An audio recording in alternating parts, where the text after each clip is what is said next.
What happens when a country music superstar walks into one of the most politically charged talk shows on television and decides he's not going to play by the usual rules? The result is more explosive than anyone could have predicted. What unfolded between Blake Shelton and Bill Maher that night became one of the most talked-about moments in late-night television history. Before we get into what really went down, make sure you hit that subscribe button and drop a comment below telling me what you think about celebrities speaking their minds on these kinds of shows. Now let's dive into what really happened. The green room was filled with its usual pre-show buzz. Blake Shelton sat relaxed on the leather couch, boots propped on the coffee table, scrolling through his phone while sipping what looked like whiskey, though it was probably just iced tea for the cameras. His publicist stood close by, going over talking points one more time, but Blake barely paid attention. He never did before interviews. He preferred to just be himself, which was exactly what got him into trouble that night. Bill Maher's show had been pulling in big numbers lately, thanks to his string of controversial guests and even more controversial takes. When Blake's team pitched the appearance, they thought it'd be great exposure, a chance to talk about his new album, crack a few jokes about The Voice, and show a different side of himself to an audience that didn't usually tune in to country music. What they didn't expect was Bill's particular mood that night, or how fast things can spiral when two strong-willed people refuse to back down. The stage manager gave Blake the cue. "Showtime!" Blake stood up, straightened his shirt, and walked through the narrow backstage hall to the sound of applause. The studio was full. A mix of Bill's usual crowd, a few country fans who came for Blake, and the typical Los Angeles entertainment types who loved being part of the action. Blake waved, flashed that easy grin of his, and took his seat across from Bill.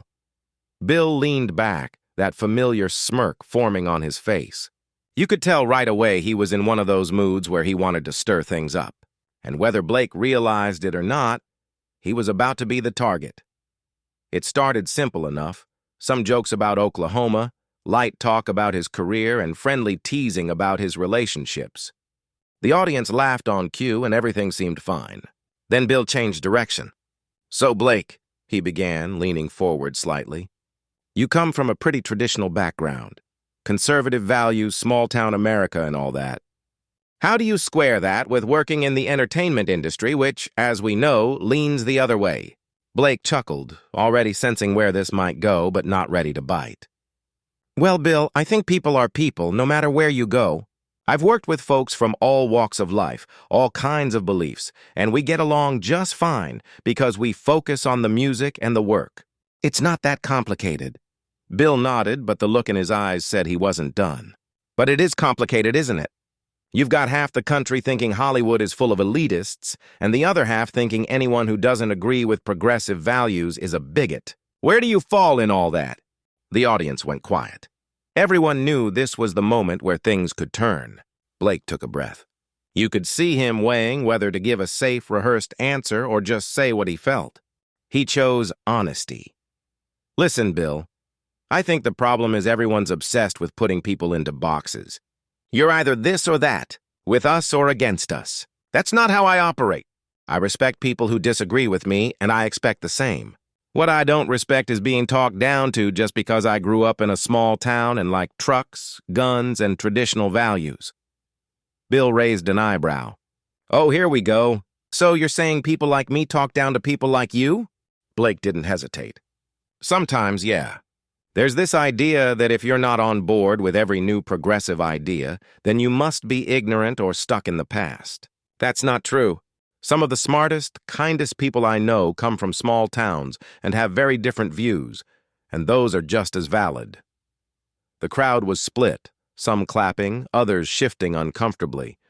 Bill leaned back, that smirk turning sharper. "Okay, but let's get specific. What progressive ideas are you talking about? Because when people say that, they're usually avoiding saying what they really mean." Blake shook his head. "See? That right there is what I'm talking about.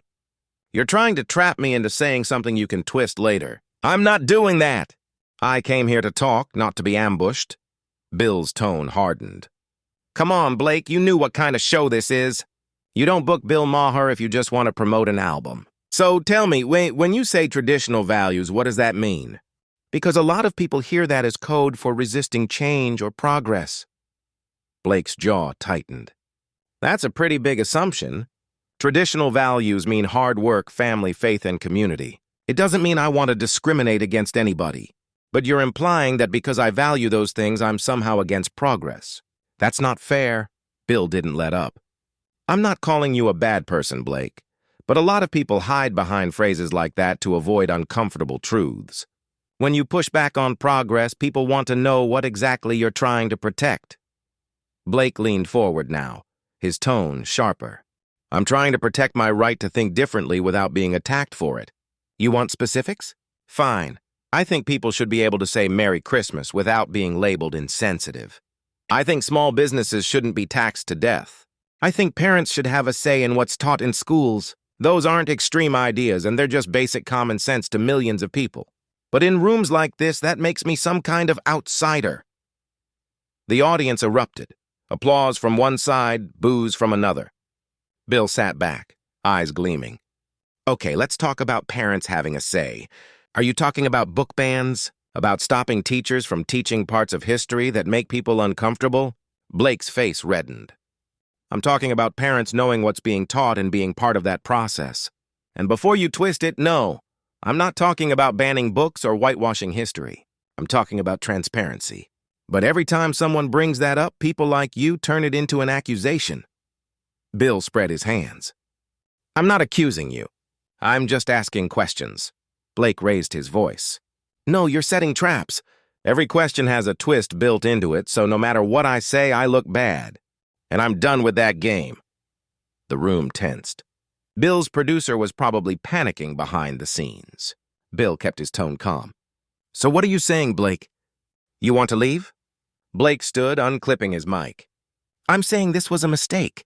I thought we could talk. But all you want is a viral moment. So yeah, I'm out. Bill frowned. Nobody's making you a villain. You're doing that yourself by walking off instead of standing by what you said. Blake dropped the mic on the chair. I don't owe you or anyone else an explanation. But I'm not sitting here to be misrepresented. You want a punching bag? Find someone else. Bill stood up too, which he rarely did. The audience gasped. Wait, you're really walking off because I asked hard questions? That's what we're doing? Blake stopped near the edge of the stage, turned and said, Hard questions? No, Bill, I've had hard questions before. What you're doing isn't journalism. It's a setup. Bill walked out from behind his desk, closing the distance. The cameras scrambled to follow. A setup? Blake, I asked you to explain your views. That's what interviews are. If you can't handle that, maybe this isn't for you. Blake laughed without humor. Oh, I can handle it. What I can't stand is the smug attitude. You act like you decide what's acceptable to think. Anyone who doesn't agree gets mocked, and then you act shocked when they push back. The audience was divided again. Cheers from one side, boos from the other. Bill crossed his arms. You came here expecting everyone to nod along. The second you got challenged, you folded. That's on you. Blake stepped closer. No, Bill, I called out your nonsense. You wanted a headline, a clip you could post online. Congrats, you got it. Bill's smirk returned, though it seemed forced now. You think I need you for ratings? I've interviewed presidents and Nobel winners. You're a country singer from a reality show. Let's keep things in perspective. The room went silent. That hit hard. Blake's eyes darkened. There it is, the arrogance I was talking about. You couldn't resist showing your cards.